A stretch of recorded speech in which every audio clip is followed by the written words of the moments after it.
Yun, Ilang beses ako yun. muntik ma-aksidente sa mga e-bike na yun. Ay,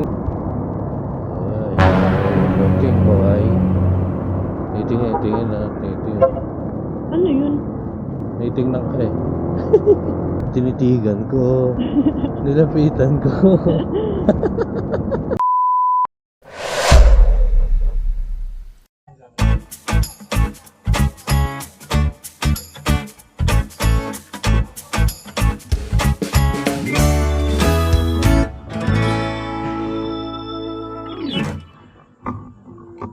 Yun, Ilang beses ako yun. muntik ma-aksidente sa mga e-bike na yun. Doon nasa Maynila eh, sinasalubong nila yung, kunwari ito, di ba? Ganun dyan oh. Sa harap mo, tapos sila halos pagalit. lahat pa, kapag binubusinahan mo na, taas noo pa rin. Oo. Tapos mga nagdadrive, bata. Parang ano pa lang, elementary pa lang ata eh. Tapos yung nanay nasa likod, nag-ice cream. Loko-loko talaga eh. Eh dapat, yung mga e-bike na, may lisensya rin yan, tsaka rehistro.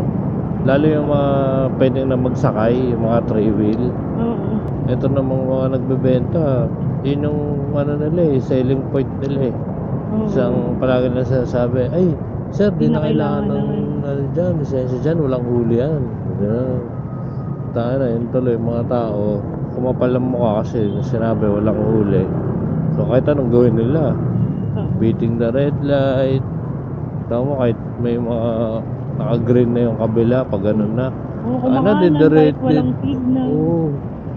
diretso lang sila oh. Magkakantahan pa, mga magkatropa. Muntik nang mabunggo pero parang walang nangyari. Ang mahirap dyan kasi, kunwari, bata yung nagdadrive, tapos namatay, kasi sila yung may kasalanan. Kawawa yung naka-encuentro nun, kasi yun pa yung makakasuhan. Kaya sa kalsada, mahirap talaga eh. Kahit ikaw yung nasa tama eh. Parang nakita mo yung video na nung sumalubong sa NLEX. Hindi. Meron dun eh, ano eh, exit siya, pero yung isang motor, lasing siguro, kumatrat, diniretso niya yung NLEX. So kasalubong niya lahat ng pababa. Nakaulo. Oo.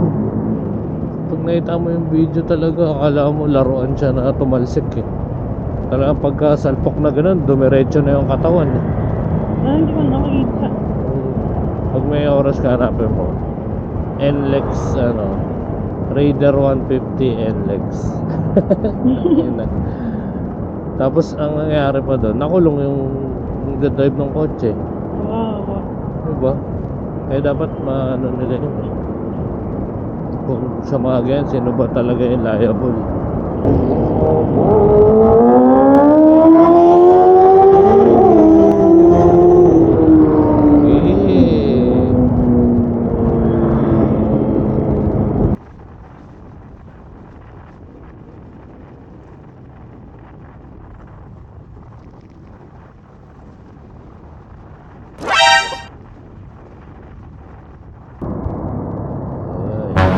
Looking boy.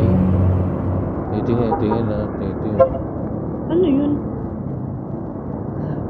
Hindi ko alam. Tingnan ka eh. Nakatitig eh. Tinitigan ko. Nilapitan ko. Didikit ulit yan. Magaling ako sa ganyan eh. Nahulaan ko na yung mga galawang breezy boys. Binibilisan niya eh. Naalala ko, sanay ka nga pala umangkas, no? Saka diba dati nung bata ko, inangkas mo ko sa big bike. Oo. Para ko lilipad. Ubaga lang nun. Hindi ka pa sanay nun, kaya feeling mo Bumabangking ka pa. ay kayo, tangay na mo. Green kami dito. No. Hindi, ano kasi yan, wala siyang tagan yung left. So, left at your own risk. Left at your own risk. Nakakabili eh. Kaliwa ka lang, gano'n. Kaliwa ka, basta naka-green kayo, ganyan lang yun. Bahala ka sa buhay mo. Hindi namin kayo sagot. Yung iba nga, sinasakop na yung card. Oo. Ayan, over. Hindi pa yun. Magpapike nga may deliver. Ay hindi, sinalubong na. Diba? Pasaway nga talaga. Meron e-bike. Yeah. Rock and roll. Ingat ka ate, naka-e-bike. Alam ko ini-implement na ngayon na ano bawal na sila sa major roads.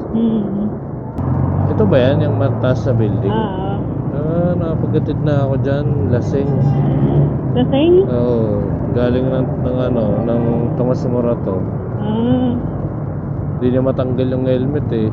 Gano'n siya oh. Babae rin. Kuya, I'm suffocating. Hindi ko matanggal yung helmet, paano to? Kamusta naman ang first ride mo sa ADB? Ganda. Ayos ba? Smooth ba? Smooth lang. As a driver din yan eh. Totoo. Dito na lang. Doon sa may grab mo motor. Ay! Pwede ma-accept ka bang Gcash? Oh! Wait lang, taas nito. Okay.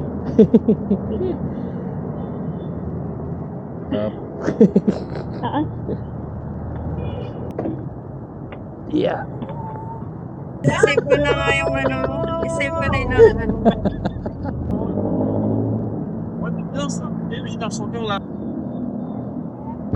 Sorry. Ingat, thank you.